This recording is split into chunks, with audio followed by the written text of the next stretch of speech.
Ladies and gentlemen, welcome to the. I have gray in my hair. I gotta stop. I went to the hairstylist today to get the gray out, and I walked in and just immediately laughed because I could see that it was gonna be a horror, and you like West Hollywood salons, or it's like a lot of very peppy gay men and very like brain dead women and gay men. It's like that unholy alliance of gay men and very stupid women. Yeah. And everyone's very perky, and I just said I can't even do this. So, but I'm taping a special on Saturday, and I wanna look like I'm 17 years old. So I want to get some of the gray out because I have nice hair, but it's gray. It becomes a problem. You have a great head of hair. It's all I have. It doesn't matter. You know what I mean? It has no effect. It's like I have nice eyes. You know what I mean? You do. Yeah. You're great. a handsome guy. That's lovely. You I are. do well with older women and lesbians. I find myself attracted to you, which is Yes, weird. I know. And, Maureen at True TV always wanted to fuck, and, it's always like, okay, I'm good. Jessica Kirson is the funniest woman in America. I really believe that. That's so Everyone, nice. Rogan and me, we all talk about it. You are. And we just saw you destroy at the Laugh Factory. You destroy everywhere you go. If you're not following Jessica, you should. It's at Jessica Kirson on Twitter. It's very fucking simple. It's very easy. And she's on the road all the time. You're on the road, and we were just talking about the hell that the road is. It's horrific. Yeah. It's a nightmare.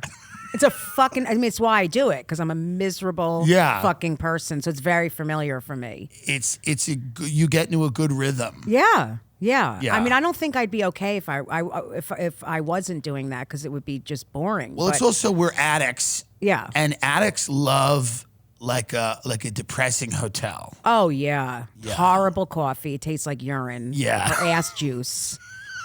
Urines actually would taste better than what the coffee tastes like. Yeah, there's something about a nice depressing hotel. There's something about standing on the side of the road and just watching cars pass by. Yeah. That there's something soothing about that to people that are very fucked up. And like you said to me, how many bags do I bring? Because I'm going away for a month. I'm like, I don't bring any.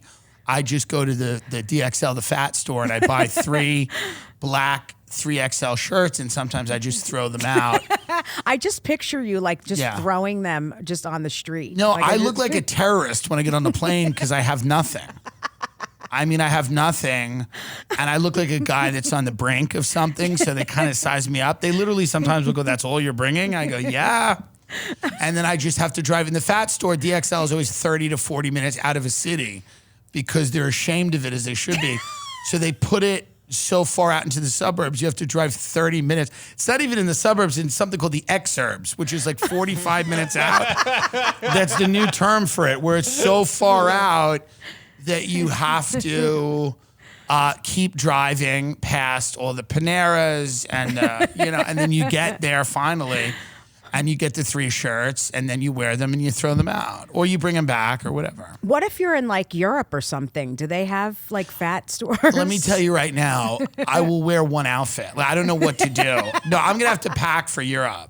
But the thing is, you have to pack for Europe. I'm not gonna be home before Europe, so I have to buy clothing and luggage. Well, they might have like a Bed Bath and Beyond. You can get like curtains or something. Yeah, no, I'm gonna go to Europe and I will not be able to purchase anything. Yeah. So I have to then like cover myself. You've been doing comedy a long time. Yeah, I started in '99, so I've been in this nightmare of a situation for 23 years. When you started, were people smoking in comedy clubs? Was it that type of environment? What kind of environment was it? No, they weren't smoking, but they were laughing, and you could say anything you wanted. I started during that time. That time. Yeah, when you were free to say whatever you wanted. Yeah, people came to laugh. Yeah, and they didn't think about every joke. Right. Now they analyze. Yeah, now I say something, and there's this moment of like, is it okay to laugh at that? Right. So. Yeah, but you see what I do. I just plow through you don't and care. you either laugh or you don't. That's why everybody respects you. Is you just don't give a fuck. I do a little bit, but I don't. I just have to just do it, and it's like whatever happens. You got to just point. Go. I'm barely functioning, so I now go up at places. Sometimes I go up in rooms where people don't know me. I've had the luxury of going up in a lot of rooms where people know me now because they come to see me. it's so much more fun. And then I go out and I say something, and then there's like a soccer mom who's like, you know what I mean, and who thinks she's an environmentalist because she has a Tesla. Never mind where that lithium ion comes from. Whatever, who cares? But they make the face. They do the whole thing, and it's like, and I'm not even attracted to women. So for me, I have no, there's nothing there. Yeah. I go, we're on a bad date. It will end soon enough, and then we'll just be done with it. Yeah. Yeah, I mean, people have completely lost their minds. We were just talking about that, especially here in LA. We're both sober, and I feel like I've taken 70 drugs, things that aren't even, I don't know what's going on. Well, people here in LA will say they're sober, but they do all of the drugs. They're on crack. I said that to you. Like, people will say, I'm California sober. I'm like, you're on crystal meth. You're literally just shot up. People will tell you they do shrooms, and none of the people doing shrooms are having any of the revelations you'd hope they'd have. Yeah. Like, none of these people are like progressing in any area of their life. No. They're taking shrooms, they're going to Joshua Tree, they're sitting out under the stars. Yeah. And I don't know what's happening. I don't know if they're taking DMT and the aliens are appearing. I don't know if they're arguing with the aliens, or the aliens are like, here's the way it is. And they're like, well, actually, I don't know what's going on, but none of it is, were you ever tempted to be like, oh, I can be sober but do psychedelics? No. Right. To me, being sober is sober. I That's right. can't do anything because it always leads to other. That's right. If I start smoking pot, I'm gonna suck a guy's cock on the street corner and like, I mean, and I'm gay. Like, it's not. This is not good. I can't do anything. It's not a good situation, no matter what. I can't do anything. But there's struggles. The struggles are food. Everything. Everything's a struggle. I'll do anything. Sex, I'm a garbage everything's can. a struggle. Yeah, I'm out of my mind. Everything's a struggle. Yeah. When did you get sober? I mean, I've been in and out for years, Right. but there's been times when I've had, 6 years at a time, 8 years at a time. Right. But again, anytime I thought I could do a little something. And what usually gets you? Like, what's the thing that... Pot. So pot. that's why I'm saying, like, people that say I'm sober. I've done that with cigarettes. I've quit cigarettes 30 to 40 times in my life. Really? Yeah, I was 6 years off them once. Yeah. Yeah. But cigarettes are tough. It's very tough. It's brutality. Yeah. And they're not even fun. Here's the thing about cigarettes. They're disgusting. Yeah. They smell bad. You feel horrible. When you don't smoke, you feel so much better. Yeah. But it's one of the greatest products because they can raise the price of it. They tell you it kills you in 19 different ways. And no matter how long, like, I used to be 5 years without a cigarette, and I'd see somebody smoking a cigarette, and I go, damn. I know. Damn, that looks good. Everyone misses them. It's a very oral thing. It's calming. It's tough. That was the hardest. Believe it or not, I think that was the hardest thing I ever had to quit. It was very hard. Very hard to quit. It was very hard, and I don't. Now, thank God, now I don't do it. But I know. because I'm really proud of you. I'm proud of you for quitting this I time. have said to people in LA, I don't smoke cigarettes anymore while smoking a cigarette, and they've looked at me and went, good job, man. Yeah, because they're so self-involved. They're not even noticing that you're smoking because they're disgusting. That's kind of the benefit of living here. You lie to each other's faces, and everyone believes it. Yeah. Yeah, you can say, I don't drink anymore while you're downing a beer, and people are like, that's great. So happy for you. I could face fuck myself with like a donut and be like, I don't eat sugar. And they're like, that's great, with like powder all over my face. No one listens to anyone here. They're not even. Nobody's even paying attention. No. What do you think makes us addicts? Well, I don't know. Is it nature? Is it nurture? I think it's a lot of things. I mean, I don't know. I don't know if I was born this way. Right. I mean, I'm from a family of food addicts, so I'm from drunks. I'm Irish Catholic. We're from drunks. We're from repressed sexuality. I have an aunt who, has never been with a man, and she wears men's shoes, and you know what I mean? Not because she's a lesbian, because they're more comfortable, And, and she wears a strap on. She had like a special friend in college. They were very close. So it's like men's shoes is my favorite. Yeah, no, I mean she walks around the house like storming around in like men's shoes. So we come from these places that have my mother's a schizophrenic, but now the country is caught up to her. Yeah. Like we locked her up 20 years ago, but now everyone is kind of saying what she said for years. So it's like I talk to regular people and they say things similar to what my mother has said, because the country has now become kind of schizophrenic too. It is, totally. Yeah. So we should let her out. You should let her out. I She'd said, fit just right let her in. out. She'll be fine. Just send her to the Capitol and buy her a fucking Viking hat. Send her in there. She'll shit on the desk and it'll be totally normal. Yeah. What is your, because a lot of people call me and they go, or not call me, but they message me and they go, what is the best way to get sober? I did AA for a while. I should go to more meetings. I don't really go to too many meetings. What is the best way, in your estimation, to change your life from being a drug addict or an alcoholic or a food addict or whatever to being sober? Kill yourself. No, I hate jump in front of a car. No, this is honestly, I hate. It's a hard question. I hate saying this because it's annoying, but the program is the only way that is. It worked really for me. is the only way. And I'm a child of a therapist. I've been to every single therapy, every fucking therapist, done everything, and it always comes back to that. It's the only way for me. That's worked. No, you're right. And I also think, being honest and working with other alcoholics and helping people and getting out of my own head because I'm a selfish motherfucker. It's a lot of things, but working the program and working the steps has been the only way I've been able to stay sober. And I've tried a lot of other things. I've tried doing it on my own. I've tried everything. I'm the most sane when I work another program, and work a program. And right. And I hate saying that because I hate having to have something that helps me. Like I have to do that. See, Ben was lucky because he didn't need the program. I'm the program for him. Yeah. So it's very lucky. Sometimes people have a mentor that comes in. Not everyone is lucky enough to have someone like me who's relentlessly positive and life affirming. Oh, Ben, you're so lucky. Yeah. It's a real treat. But I mean, what happened to the doctor the other day? He said to you, he took all your blood. He said you're healthy, and then what did he say? Well, I am low on vitamin D, he said. All right. I'm deficient on that. But he said my biggest health risk is just relapsing. Yeah. He goes, don't look up the numbers on it, but the rate of relapse is severely high. Yeah, doctors are always positive here. Very high. Are you sober, Ben? I am sober. 4 years. Wow, that's great. Tim helped me. Oh, that's amazing. Yeah. It's an AA meeting every day here.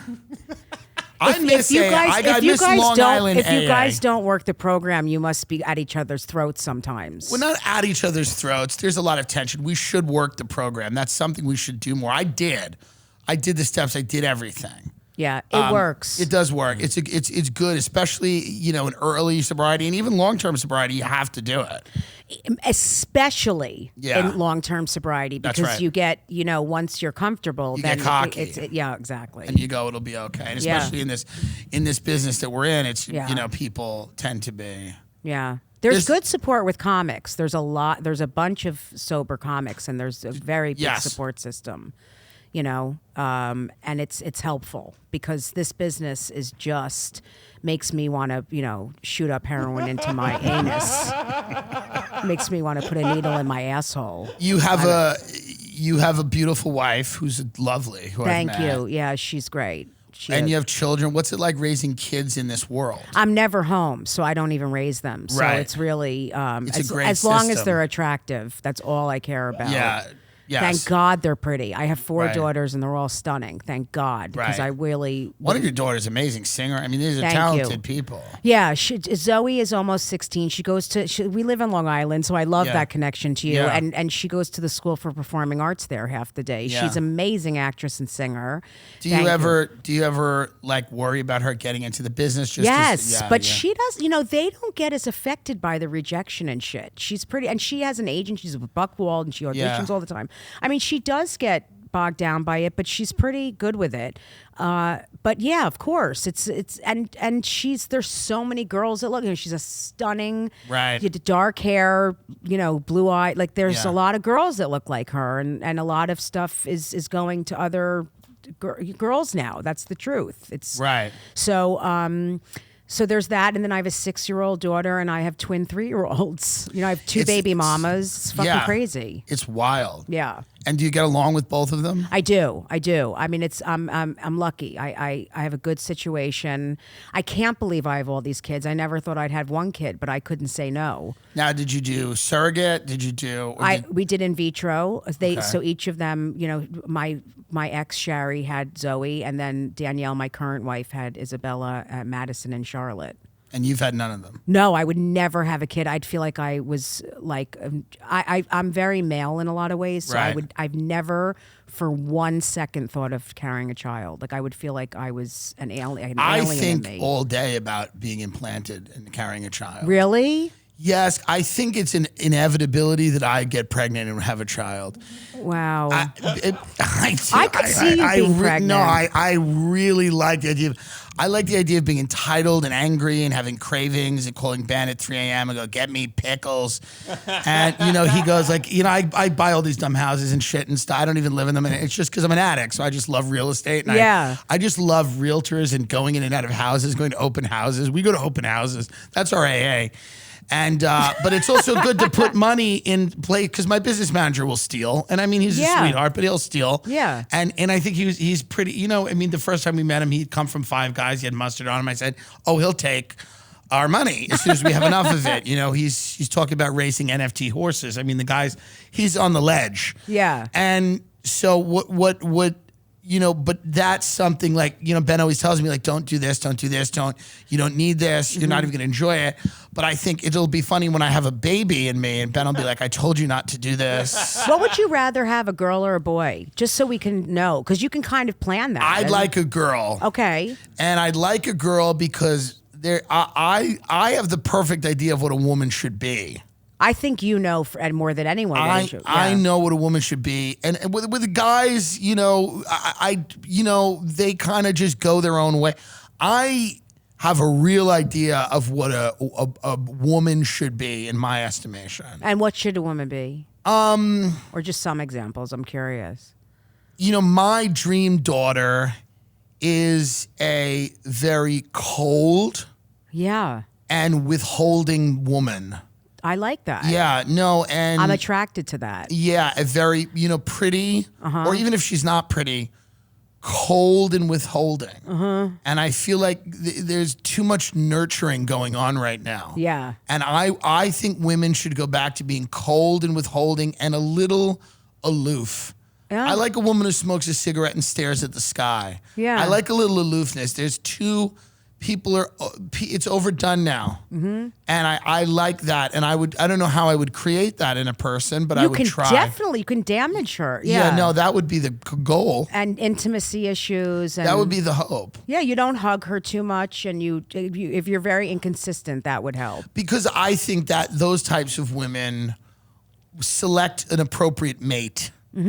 Because there's a lot of women that make very bad decisions with who they choose to spend their lives with. Yeah. And I think I would like my daughter to be kind of really evaluate a guy on a bunch of different levels and go, I'm getting into a partnership with you. Does it make sense? Yeah. Do you ever worry that your daughters may choose to be with someone who's not good? Yes. A lot. You know, Zoe, I trust Zoe. Zoe's very like free spirited and like, and kind of a little,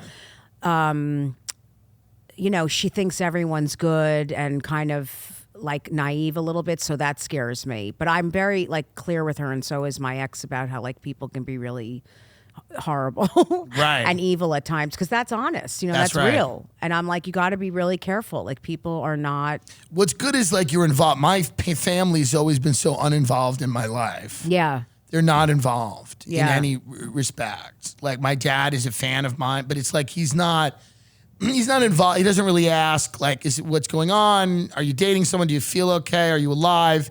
It's very much like he'll call me and go, David Spade mentioned you on Howard Stern. It's all about the business. Yeah, it's all about the business. So, which is fine, right? But I was raised by the worst generation of people on earth, the boomer. And the boomer did, and I've conducted an exhaustive survey of the boomer. The boomer, not all of them, but a lot of them, it was a generation of terribly selfish people. Yeah. Terribly selfish, that are constantly aggrieved. Their entire lives have been a struggle, even though when you look, it hasn't been. Houses were cheap, cars were cheap. The land was theirs to pillage, and they did. Yeah. And they believed that kids were obstacles to their own fulfillment, and their fulfillment involved golf and wine. It was not per se, they were the hippies, and they just turned hard away from that. And they kept because hippie, that culture was all about like exploring yourself, but it had a lot of spiritual components. So what they did when they came out of that is they kept the self obsession that culture had and lost all of the spirituality and just became very selfish people. And I'm not saying anything bad about my parents other than the fact that they shouldn't have been parents. Yeah, well, I think most people, not. I think a lot of people shouldn't be parents. Right, but I'm happy they were or tried. Yeah. Yeah, they weren't abusive. They didn't burn me with cigarettes. Well, I think I know a lot about your life, yes. and you had a tough time. It was tough. It was not the best. It wasn't. It was not the best. It wasn't. But my parents have let me know that was had to do with me. I know. It was my fault. I know, which is horrific. It's horrific. Now, the outcome is your brilliance. Well, that's very sweet of you to say. That's very true. That's very sweet of you to say. That's why you're so talented and brilliant. Yeah. And we become, I do think that I am funny because I went through so much pain. I think that humor, I know that humor comes from pain. And I think the funniest people have been hurt the most. That's my personal opinion. Right. When people go on stage and they're so fucking funny, I'm like, that person has gone through shit. Right.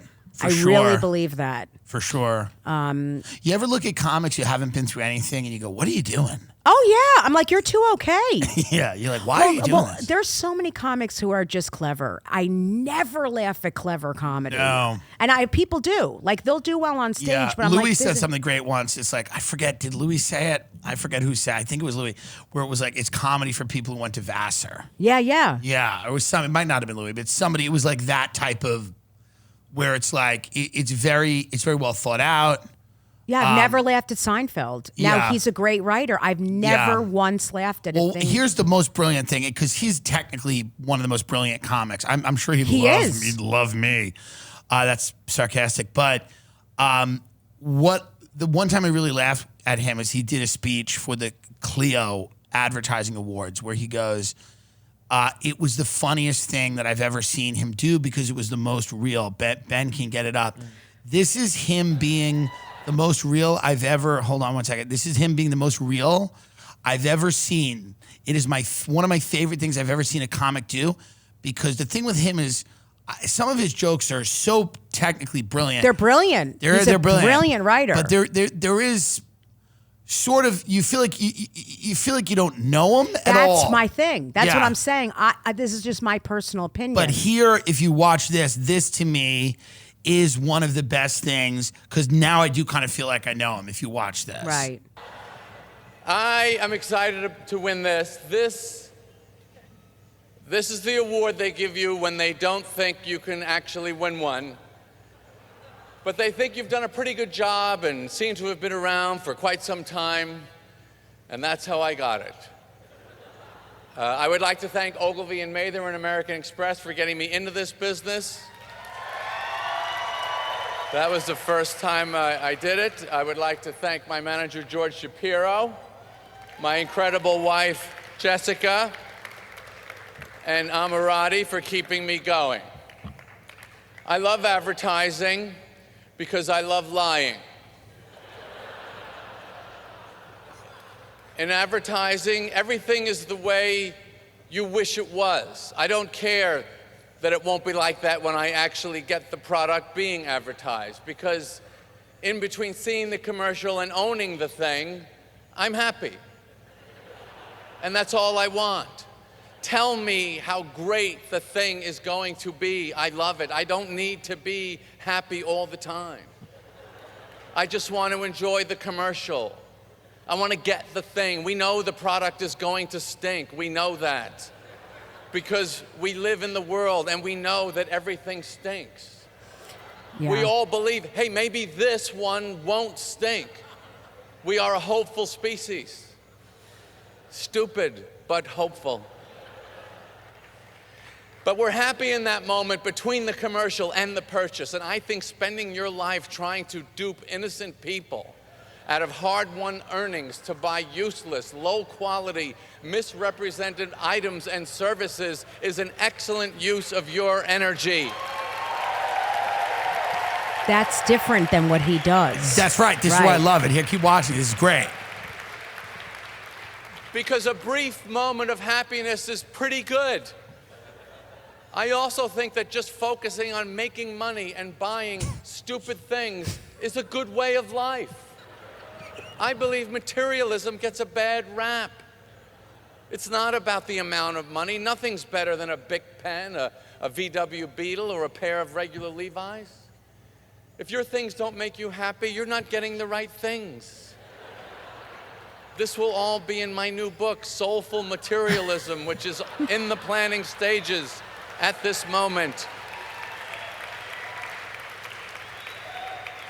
I have always wanted a Clio. I don't know much about it, but I know it's a good award because in 1991, they screwed up this whole presentation and there were a bunch of awards left over and all of these ad people here climbed up onto the stage and tried to grab them. So to me, that says this means something. That really happened, and it's my all-time favorite award show occurrence because it was so honest. People just said, I want a damn Clio, and they went for it. And that is why I am happy right now. I got this. I didn't really win it, but I got it. And tomorrow, I don't know where this is gonna be. It'll be somewhere. Eventually I'll be dead, someone will just take it or sell it or throw it out. That's fine, I'm happy now. The same way those executives were in 1991 when they ran onto this stage and grabbed trophies that weren't theirs.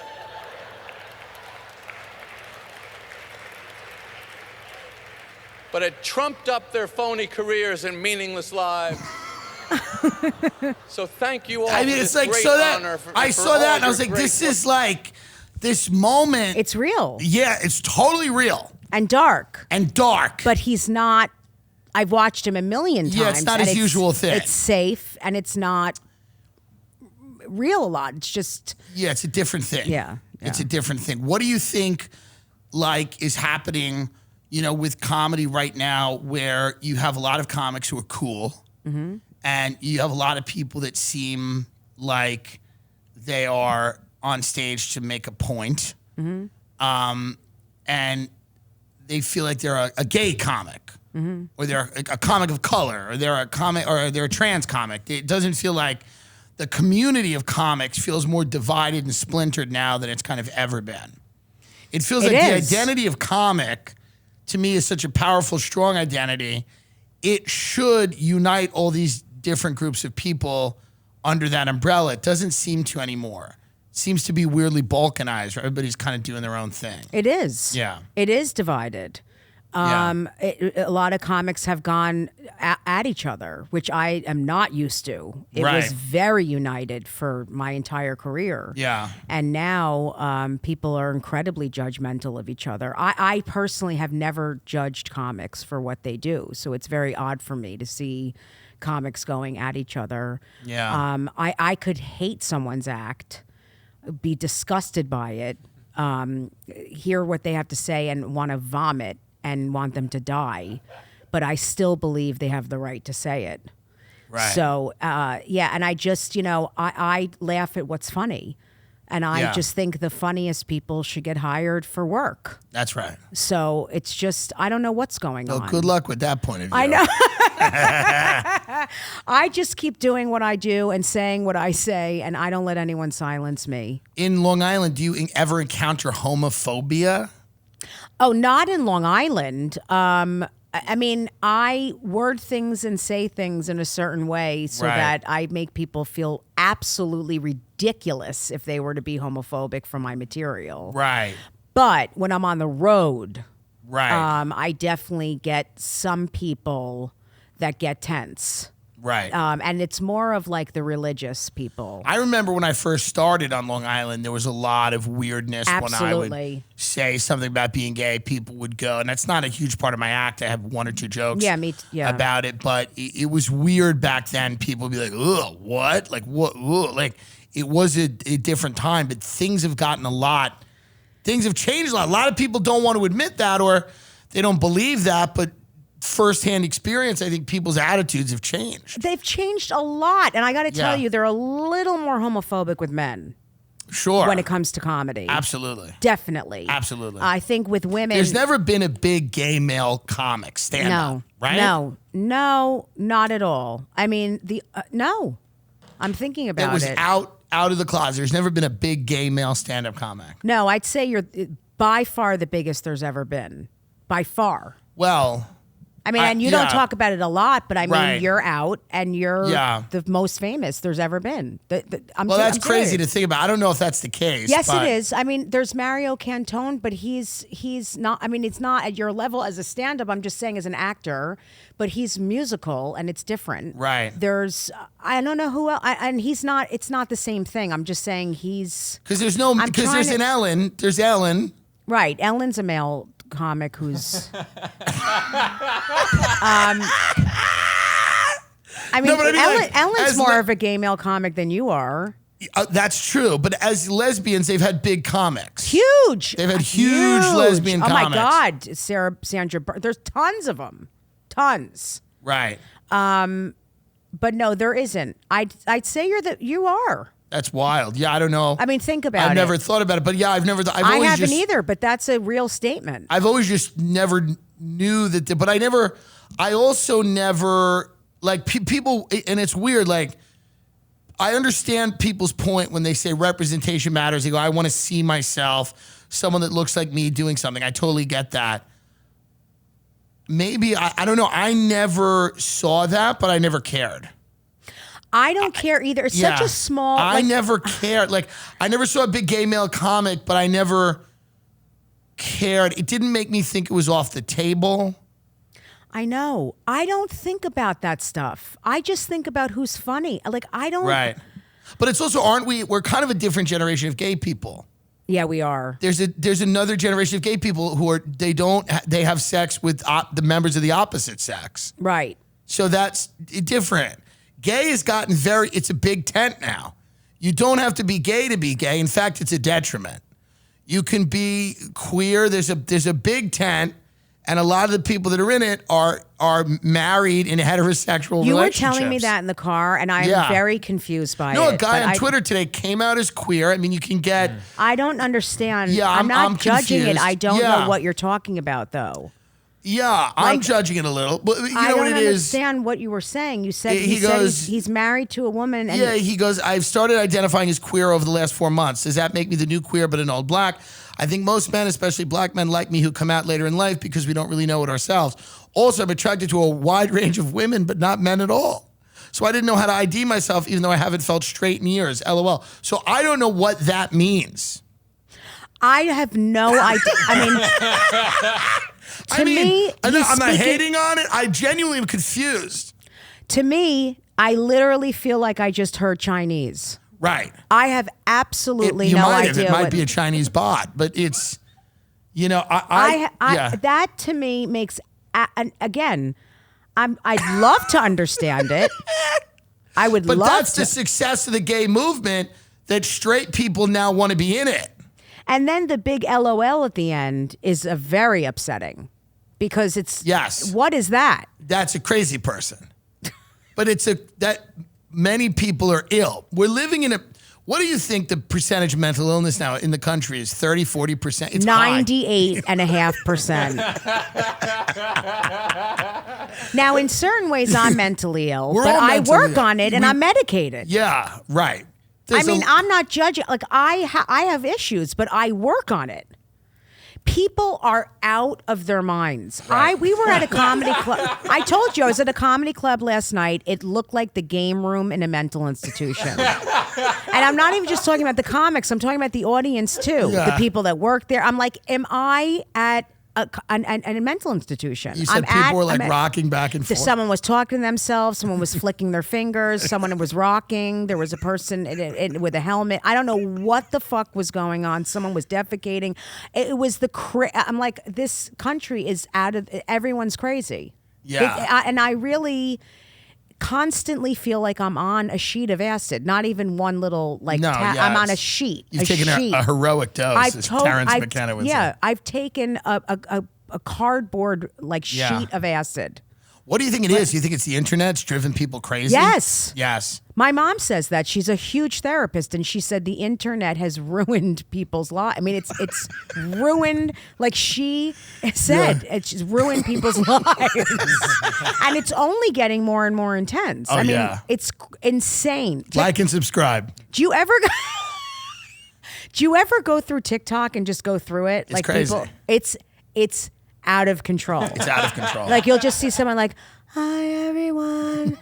I'm Dorothy, and I really... And then you just flick through, and it's like, and it's just one person after the next. Like, mentally ill, fucking crazy people. It's nuts. Yeah.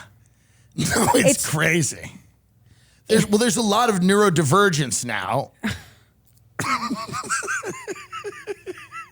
It's true. I mean, there's a lot of people that are on the spectrum, and they are struggling with different things, and there's more and more of that, and now that's becoming kind of a brand in a weird way. There's someone who literally is mentally retarded, or whatever you want to call it, right? And they're 700 pounds. Yeah. Okay. In like a tight t-shirt and boxers. Yeah. With one sock on. Yeah. Like, hey, everyone, like just singing. And then it has 786,000 shares. Like, it's just being made fun of everywhere. Yeah. I love Keeps. People losing their hair is disgusting. And so you got to go to Keeps. Keeps offers a simple, affordable, stress-free way to keep all of your hair. Convenient virtual doctor consultations and medications delivered straight to your door every 3 months. You don't have to leave your home. 24/7 care and support. Keeps has a network of expert medical advisors, prescribers, and care specialists to support you in making your hair goals a reality. Remember, prevention is key. Treatments can take 4 to 6 months to see results, so act fast. When it comes to your hair, save more, spend less. If you're ready to take action and prevent hair loss, go to KEEPS.com/TimDillon to receive your first month of treatments for free. That's KEEPS.com/TimDillon to get your first month of treatments for free. KEEPS.com/TimDillon. A lot of my friends are using Keeps. Everyone loves Keeps. Being bald is tough unless you're Rogan, who's, very driven and a trillionaire, but you're not. So don't lose your hair. KEEPS.com/TimDillon. ExpressVPN. Companies are always trying to sell you things and mine your data and sell your data. So what you got to do is, I've been using ExpressVPN to binge all kinds of cool shows on Netflix, because you can watch all the Netflix, all the other countries' Netflix. You love Korean drama? ExpressVPN to Parasite off South Korea Netflix. Haha. But it's not just Netflix. ExpressVPN works with any streaming service. Hulu, BBC, iPlayer, YouTube, you name it. There are hundreds of VPNs out there. But the reason I love ExpressVPN is to watch shows is because it's ridiculously fast. There's never any buffering or lag, and you can stream in HD, no problem. ExpressVPN also works on all your devices, phones, media consoles, smart TVs, and more. So you can watch what you want on the go or on the big screen. So if you want to get access to hundreds of new shows, use my link right now at expressvpn.com/TimDillon, and you can get an extra 3 months of ExpressVPN for free. That's expressvpn.com/TimDillon, expressvpn.com/TimDillon to learn more. You use the VPN. What do you think about it? I always have it on when I'm doing things for the show or logging into things. I mean, you don't want to not use a VPN anymore. It makes zero sense to You got to use it, and it's an app, and it's easy. It's easy. You click it, boom, you're done. You got to do it, and it supports our show. So if you enjoy the show, please support ExpressVPN. What do you think of the pro-fat movement now? It's very interesting, the fat activism. I mean, I've been... As people who've struggled with our weight, it's interesting to see now it's gone the other way where fat people are like threatening people on social media. I've been 330 pounds and no one should have been promoting me. I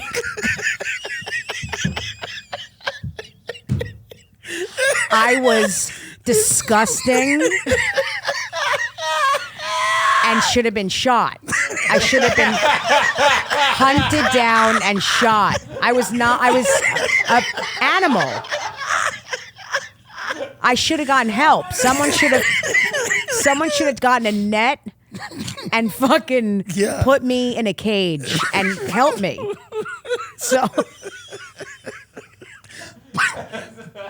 But there's a movement now. Well, I needed movement. I needed a lot of movement because I was dying. Yeah. Okay? There's a movement to celebrate. I should have not been celebrated. I know. I had rashes. Yes, it's hard. I mean, I was not okay. But what has happened? You know what I mean? Like, what has happened where it's gone to a place where there is a celebration of that type of behavior? Well, I think that... No, I don't think fat people should be victimized or treated like shit. No. But no one thinks that. Of course not. But we've gone to such an extreme place. I have a lot of fat professionals. My agent is fat, and they're very distracted. They're fat. My tour is booked. If you look at the way my tour is booked, it's booked in towns with steakhouses so that my agent can come.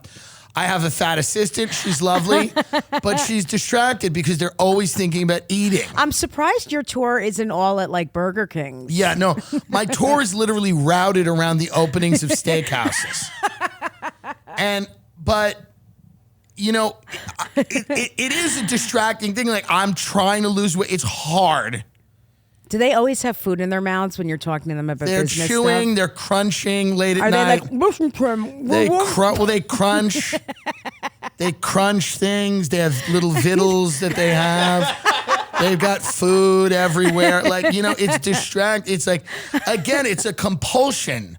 I know. You don't have to tell me. I'm an animal. I fuck my face with food. I don't even chew. You know what it is. I know. So to me, the idea that that's become a celebrated part of our society. It's not okay. It's not okay. The muckbangs online, you've seen them. People just eat. People watch other. I mean, did you see Nick Avocado's video where the woman was getting stabbed? Yeah, I sent that too. Yeah, please bring that up. Someone's getting stabbed? There's a woman in an apartment building getting stabbed. And I don't know if you even know who this guy is. This guy, all he does is eat online, and he eats these crazy things, and he's just kind of killing himself online every day. He's pretty popular, and he's very people want to watch him kill himself with food. This is a deeply disturbed society. Now, I want you to listen to this because this is literally true. Someone's getting stabbed to death in the apartment next door, and they notice it, and they keep eating. Watch this.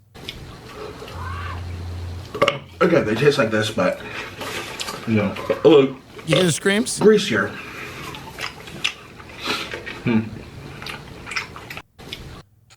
Play it again, and I want you to listen for the screams. You can hear them. Okay. You can literally hear the screams.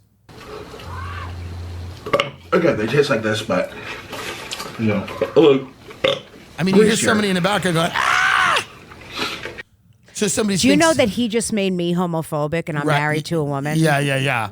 Like, I want to suck dick after watching that. Yeah. It's so disturbing because there's people, millions of them, watching this type of stuff. There's something that the internet's unlocked, which is really terribly. Oh my God, that's so disturbing watching him eat like that. Yeah, it's really bad.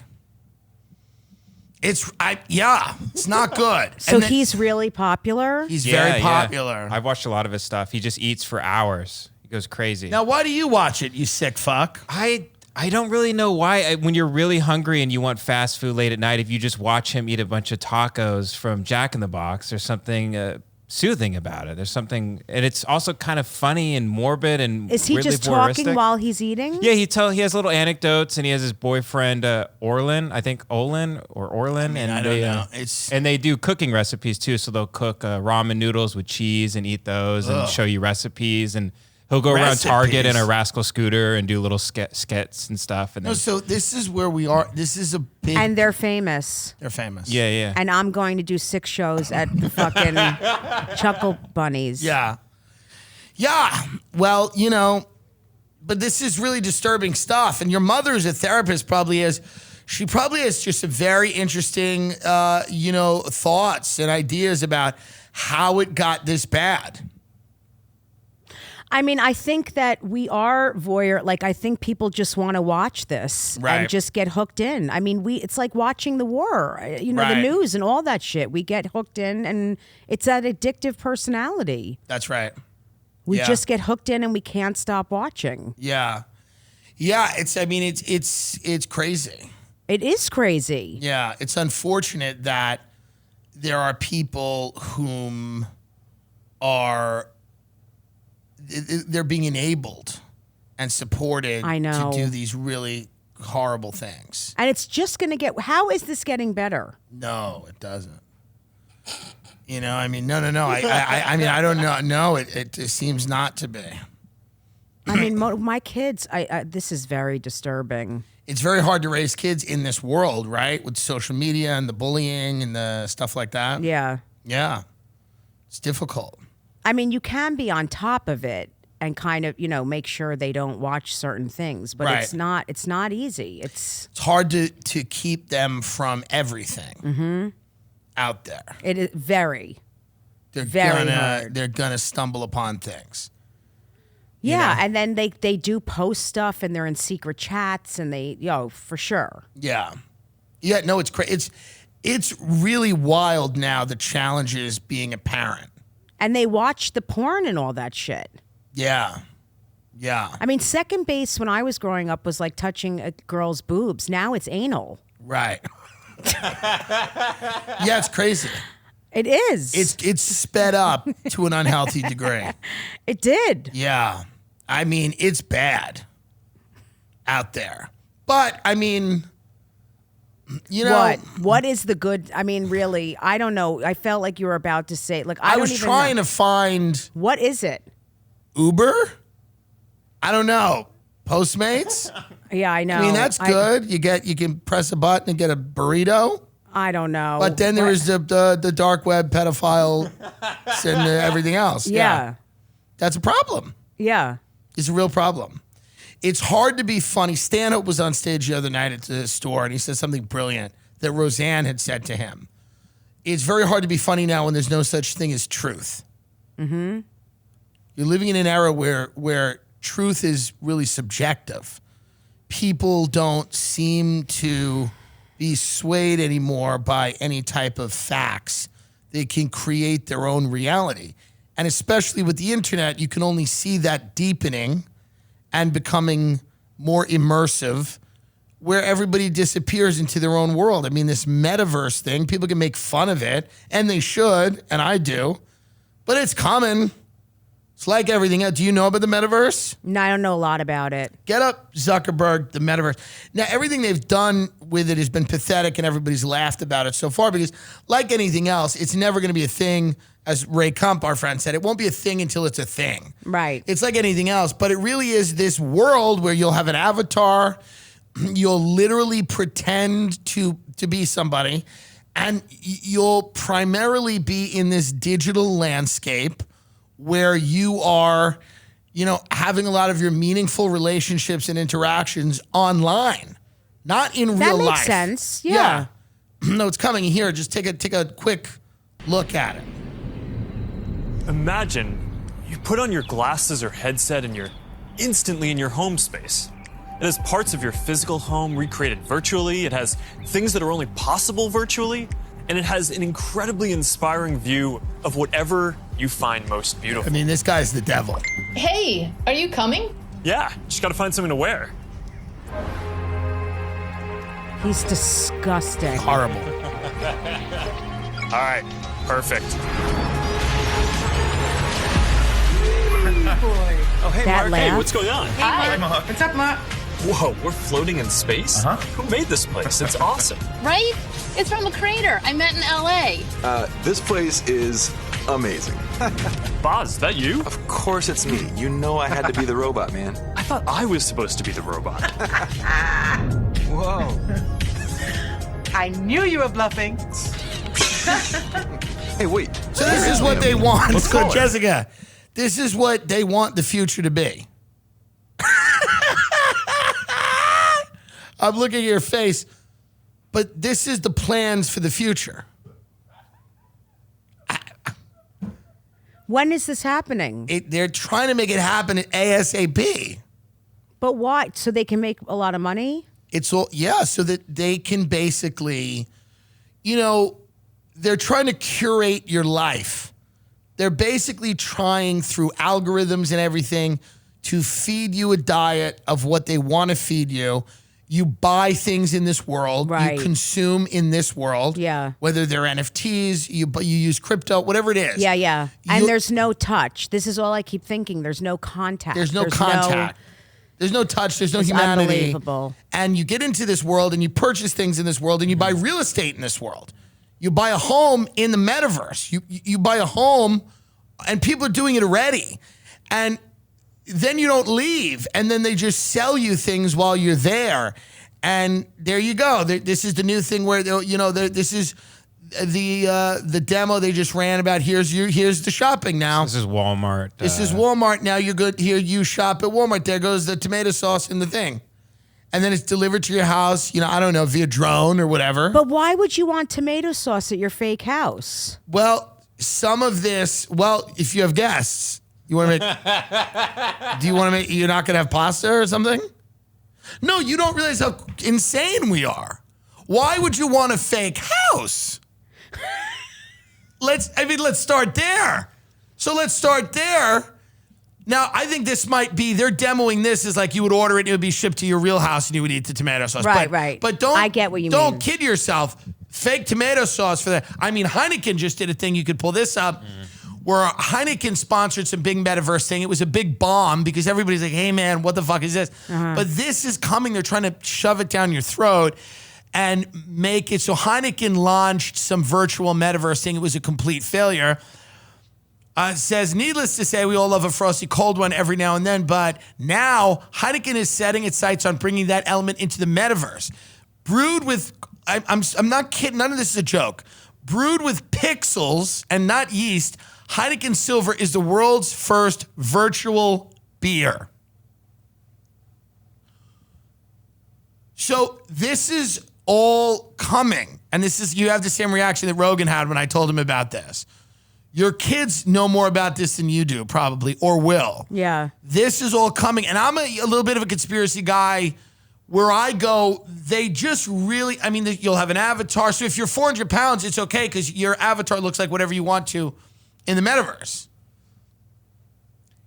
And it's a little sick, but there's an inevitability to it. And they want you on this thing so that you can be... To sell you stuff. To sell you stuff. I mean, it makes complete sense. It makes complete sense, even though it's the craziest thing ever. Yeah, I mean, you know. And I can see it. Like, I can see it happening. I can Yeah. see it being incredibly profitable for companies. And I could see the fun of it. Me too. I could see the fun Me of it too. too. I go, I can't afford a mansion, but you know what? Maybe I can in the metaverse. Right. You could live this whole play Whole life. play life. Yes. Forever and ever. Right. Doesn't matter that there's a fentanyl opioid epidemic. Yeah. And that there's violence in the streets and that the environment is decaying. And the planet is decaying, and there's political corruption, and there's no health care, and you can live a play life. And so I think this is what they're preparing. Instead of fixing the problems, Yeah. They're going, how about we all just go to the pool In the party home. in the metaverse? That's what's coming.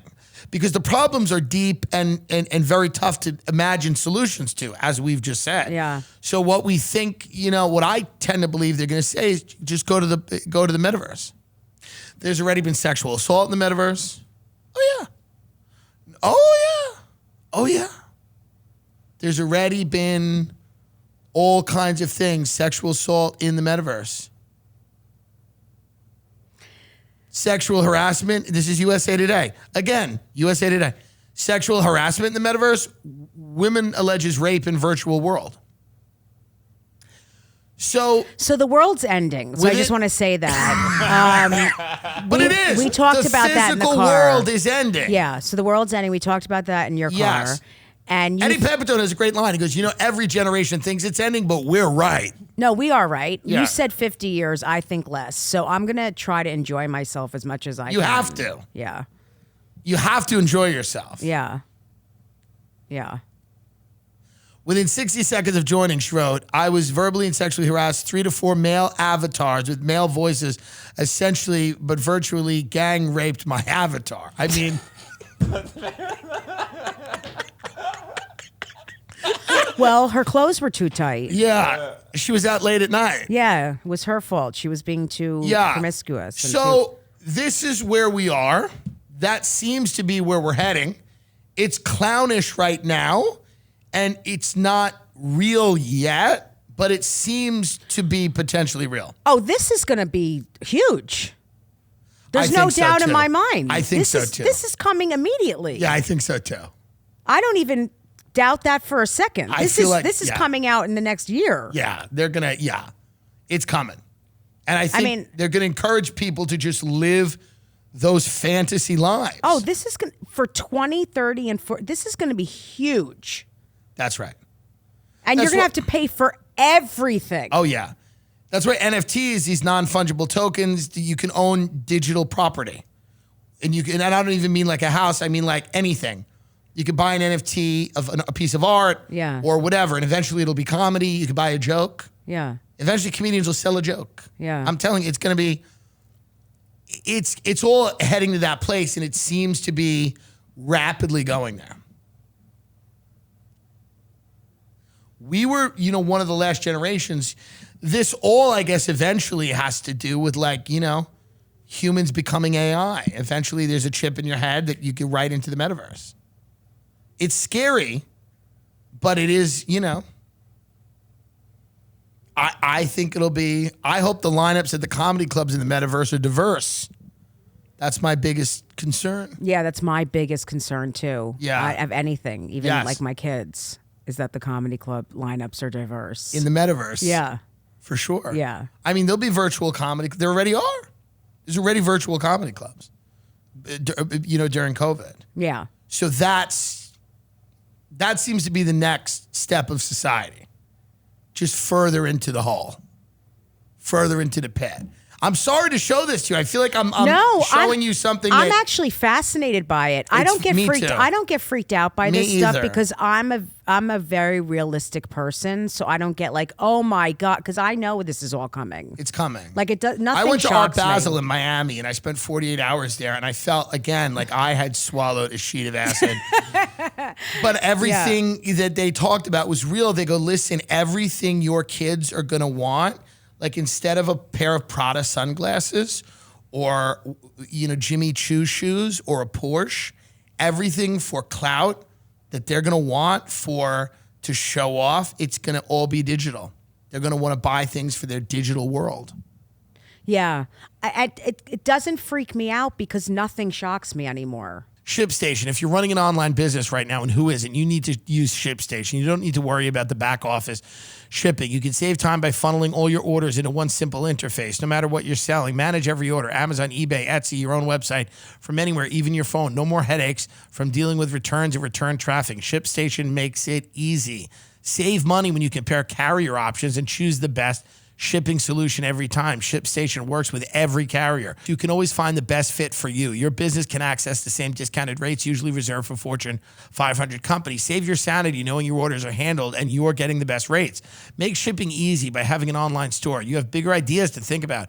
No wonder 98% of companies use ShipStation for a year. Keep using it for as long as they're in business. So if you do it for a year, you just keep it forever. It's that good. Ship more in less time with ShipStation. Use my offer code, TIMDILLON, to get a 60-day free trial. That's 2 months free of no hassle, stress-free shipping. Amazing if you're starting a business. You want to save a little bit of money. Just go to ShipStation.com and click on the microphone at the top of the page and type in TIMDILLON. ShipStation. Make ship happen. For most of us, learning a second language in high school or college wasn't exactly the high point of our academic careers. I could only pronounce the food things. Helado means ice cream. Now, thanks to BABBEL, the language learning app that sold more than 10 million subscriptions, there's an addictively fun and easy way to learn a new language. Whether you'll be traveling abroad, connecting in a deeper way with family, or you just don't want to look like an idiot, BABBEL teaches bite-sized language lessons you'll actually use in the real world. BABBEL's 15-minute lessons make it the perfect way to learn a new language on the go. Other language learning apps use AI for their lesson plans, but BABBEL lesson plans were created by over 100 language experts. Their teaching method has been scientifically proven to be effective. With BABBEL, you can choose from 14 different languages, including Spanish, French, Italian, and German. Plus, BABBEL's speech recognition technology helps you improve your pronunciation and accent. There are so many ways to learn with BABBEL in addition to lessons you can access. Podcast, games, videos, stories, and even live classes. Plus, it comes with a 20-day money-back guarantee. Start your new language learning journey today with BABBEL. Right now, save up to 60% off your subscription when you go to babbel.com/Tim. That's babbel.com/TIM for 60% off your subscription. It's true. I'm embarrassed I only know English. I want to know another language. Most kids growing up today in other countries are bilingual. So get on this, folks. Do it. Do the BABBEL. It's a language for life, and especially if you're going to go abroad, and you should. I am learning Russian. I always wanted to learn Russian. It seems like a great time. Because as soon as I learn it, I'm going to get over there and straighten it all out. BABBEL, language for life. Did you ever, you know, it's interesting. Did you ever perform, because you've been in New York comedy for so long, you never performed for Trump or anything, right? No. Because they like hate comedy. Like those types of people. But I always wonder, like, because you've been such a New York staple for a very long time. You've probably seen a lot of like politicians, kind of interesting people. Yeah, no, I've never performed for like very big politicians. Right. Lower level, but not huge politicians. No. Yeah. Have you? Ed Mangano, the Nassau County executive who was indicted for taking bribes, him and his wife were getting free deli platters. No, I swear to God, Ed Mangano and his wife were. She was given a $300,000 job as a food tester at a deli. So that's like Long Island corruption. Yeah. No, I haven't, but. Yeah, I'm trying to think. I mean, there's been like people in the audience, but no one major. Yeah. Well, and you hate LA. I don't hate it. I'm okay with it at, you know, like for short periods. But if I were to ever live here, I'd have to have a job. Like I'd have to be on a show or something. I could never live here and just like try to make it. Ugh. Right. Yeah, it's tough.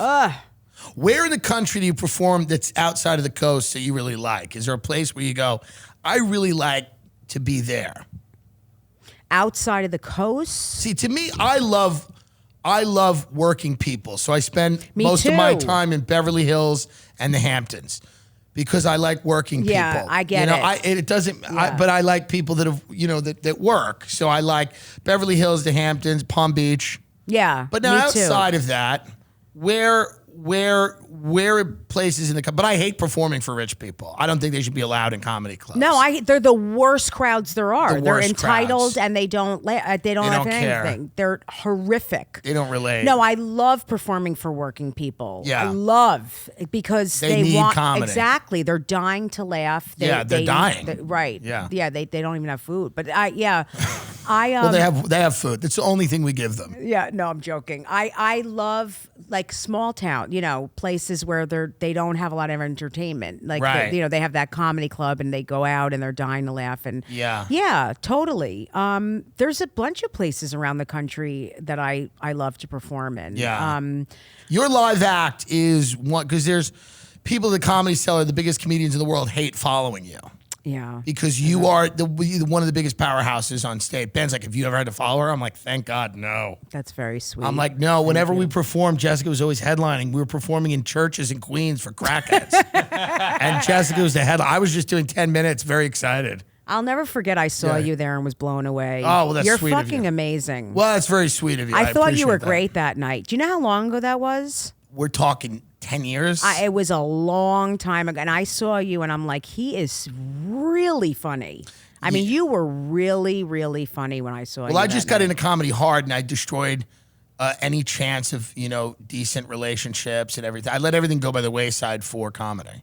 Yeah, you were great. I went thought in it hard. right away. I thought he's a great comic. And everyone has always said that. I'm talking from years back. Yeah, well, everyone that's thought sweet you of were them. great right away. This is a script we wrote for Jessica. She's doing very well. We went over all of this in the car. Yeah, you're reading this off a teleprompter in the studio right now. Yeah, people thought you were great. They really loved you from right away. No, everyone has said that about you. Well- I mean, you have a very good reputation in Yeah, the business. yeah, for sure. I hope. You do. Yeah. You do. I mean, you're brilliant. I'm not just saying that to be nice. You really, Well, that's very- to be this, it's not just with comedy. I mean, you have a brilliant mind, and that's why you're It's so with- successful. it's with fitness. You're very smart. Yeah, It's you're with a lot of things. Yeah, you're great with dumbbells. Yeah, no, and- I'm good with fitness. Yeah. And yeah. with fighting, with MMA. Yeah, you really are. That's why me and Joe Rogan get along. We met at the gym. Oh, I know. Yes. He told me you trained him for like I 7 trained months. Joe Rogan, but then he wasn't serious about his nutrition, so I had to know. drop him. He eats a lot of sugar. It's not good. it's the never-ending pasta bowl at the Olive Garden. I with know. that guy. He's a fucking pig. That's and he right. needs to stop. Well, he's in a corset. Do you know this? This is true. Many people don't know know. this. He's 400 pounds. I know. He's in a corset, so when he leaves the studio, he actually just really becomes Busts out. He becomes Lizzo. It's very. Lizzo has a new show. Can we get up Yes, the trailer for which it? is funny that people think he's a racist because he is Lizzo. Right, it's wild. But Lizzo has a new show now called Big Girls, which again, another thing watch out for my the big agent girls. could not get me on, and it's called Watch Out for the Big Girls, which again sounds like a negative, but this is being billed as a positive thing. Okay, I'm gonna. I didn't even know she had a new show. It's a new show. Watch out for the big girls. What's up, y'all? It's Lizzo. I'm looking for dancers to join me on my tour. Girls that look like me don't get representation. Time to pull up my sleeves and find them myself. I should go on this because I can dance. I want to be on the show. It's the battle of the big girls. To be a background dancer for Lizzo would just mean everything. It's showtime. Now, here's my thing, and I'm not trying to even make a joke. What if one of these people has a heart attack? You mean on the audition? Like on the show. Like what if one of the episodes someone has a heart, like would it give anyone pause? Would they go, She'll probably get a lot more votes. Right, yeah, right. And then she comes back. She'll and get it's okay. sympathy votes. Yeah, she comes back in and they replace a valve. I think I'm just a fair question. I mean, I think that, someone could have a heart attack. Yeah. It's a very good possibility. It's a very strenuous Someone could do show. a split and shit everywhere because they ate so much fat.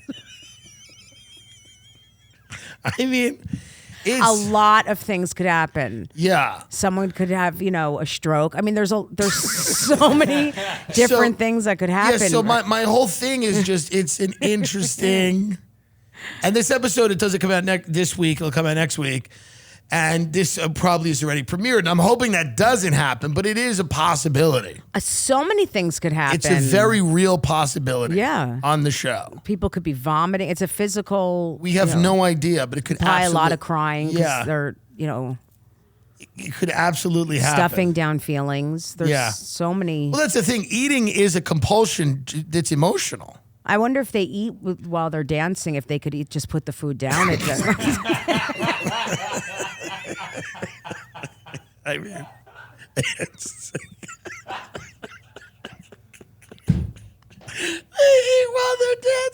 Yeah. But you wouldn't get disqualified. No, because they, you celebrate being fat. That's so they're the whole all thing. just shoving cookies in their mouths while they're twirling.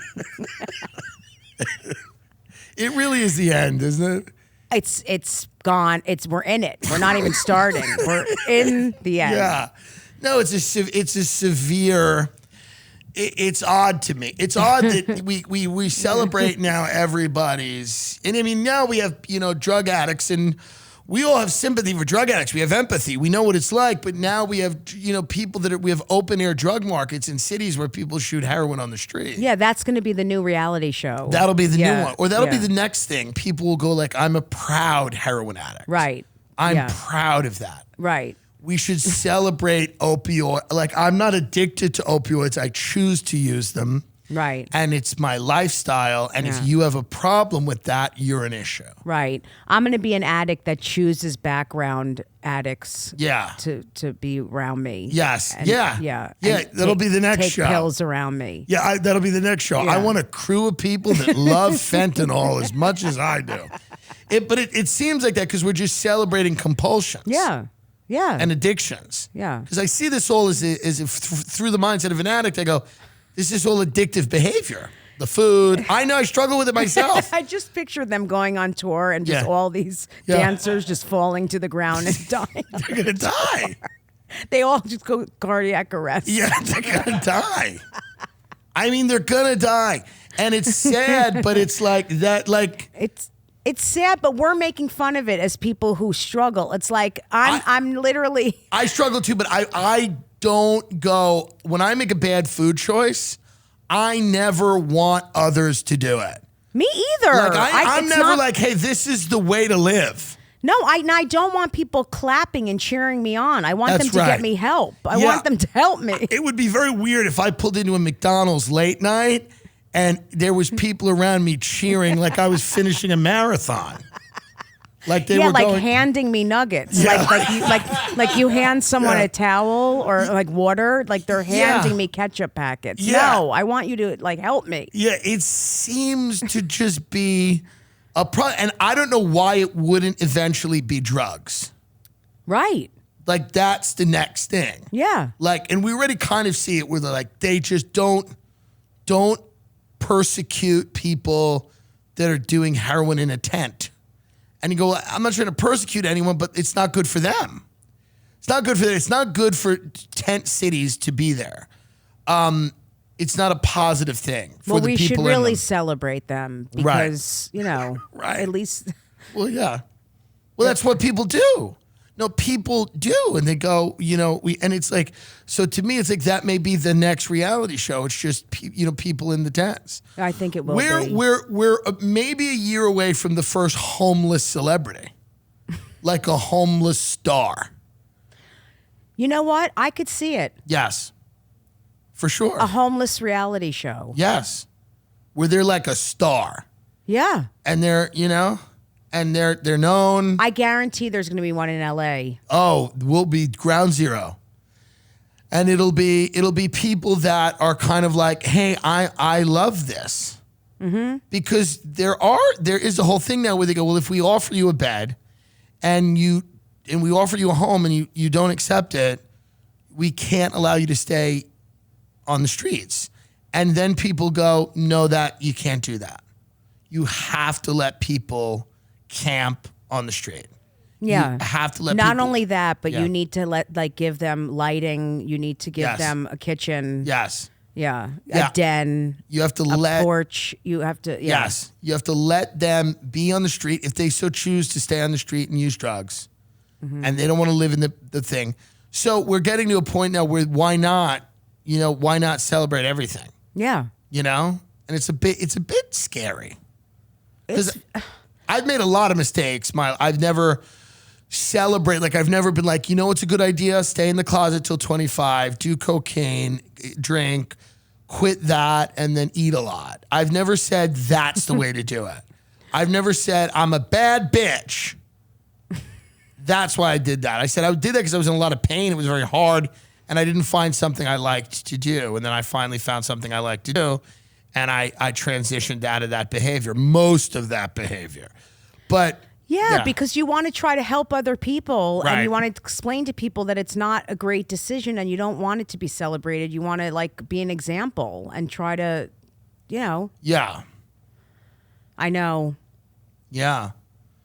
I don't feel like fat people should be made fun of or Right. ridiculed or anything, No. but I don't also feel like it should be celebrated because it's not healthy. It's not healthy. That's why I'm trying. But I do something about people would it. disagree with you. They go, it actually is healthy. No, it's not. I know.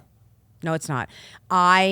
When I was that large, had very high blood pressure. I felt very sick. My cholesterol was high. I was not well. I was very sick. I was not doing well physically. Now everything's good. Right. But my back was out. My knee was killing me. Yeah. So you're saying to be 500 pounds is a detriment to your health because that is a controversial statement in some corners of the internet. Yeah, like there are people. There are people that go, you can be 300, 400, 500 pounds and it doesn't have any negative health effects. I know those people need help. Right. They really. This is what I'm talking about. Yeah. Those people really need to. And seek how do help. you help them? How do we help them? You can't. You right. can't. They need to be put down. It does. When I say that, I mean that, and I'm joking. But Right. they cannot be helped. It does seem like a zombie movie. Yeah, you can't convince people. There's a lot of people now that are going to believe what they want to believe, and they're stuck in that, and there's no way of convincing that. You know that. Right. You can't convince these people. They just go to the metaverse. They're done. That's it. They just go to the metaverse. People are stuck in their beliefs, and you cannot to try and convince them that that's not, they're no. It is healthy to be 500 pounds. You're wrong. What am I going to do? Try to convince? It's a waste of energy. They're Right. done. Right. They're gone. Right. Bye. Great. Right. Yep. Blow up. You're Now, healthy. Do you think you'll stay in Long Island forever? Or No. Yeah. But right now I'm on the road so much. Right. And that's where Danielle's family is. So it's like they help. What do with you the think? kids. Because I know my eventual, and I don't know when it is. It might be years and years down the line. My eventual thing is probably the west coast of Florida. Yeah, I always grew up in Florida. I mean, both grandmothers had a place or the in East Coast. Florida. I don't know, but Florida. I think Florida. I love Florida. I love it. I mean, I'm there a lot. I love We have a Florida. place in Delray.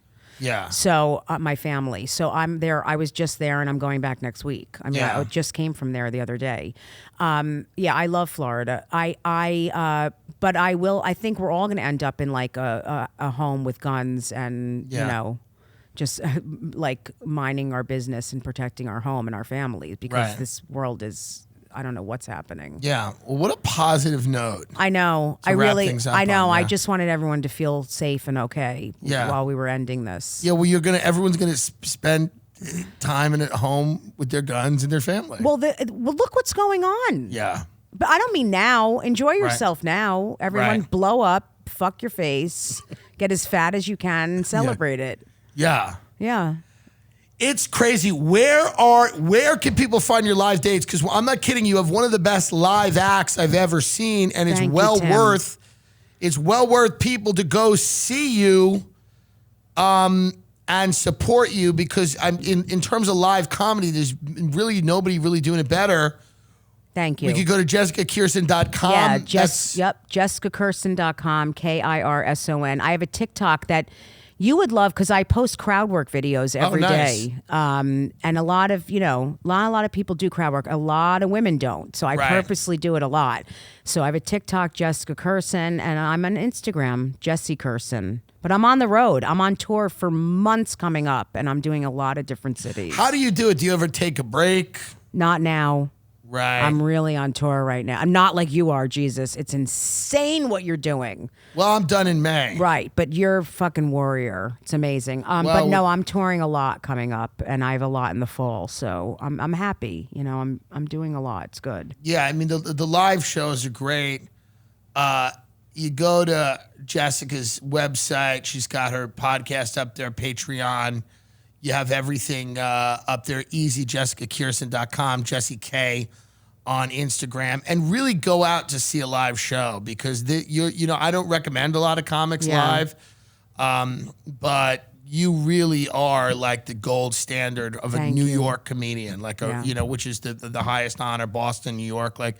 comedy is an East Coast thing. That's just what it is. You know, I mean, people can get angry about that and not like that, but that's absolutely the truth. But thank you so much for coming on. We rarely have guests. I know, and you like just texted me and said, "Come on," and you know, I can't tell you how much I appreciate that. It's like, you know, you've done that, and Joe, and you know, Bill Burr, like people who've really reached out to help me, and I can't. It just means a lot. Yeah, like Jessica Kirson right there on Instagram. Yeah, it means a lot because I respect you so much, and you've done something that is just incredible, and you know, that you texted me and said you should be selling out stadiums. You should, and everybody believes that, and you will be. It's just people figuring it out, you know, and just basically, you know, coming around, you know. Yeah. But I mean, I watch you tonight at the Laugh Factory, and again, it's like, I mean, Ben is such a massive fan of you, and every time you're in town, we go watch you. You know. Yeah. We go watch you, and then, you know, we're like, thank God. I'm like, thank God I don't have to follow Jessica. I could just go yell in a room.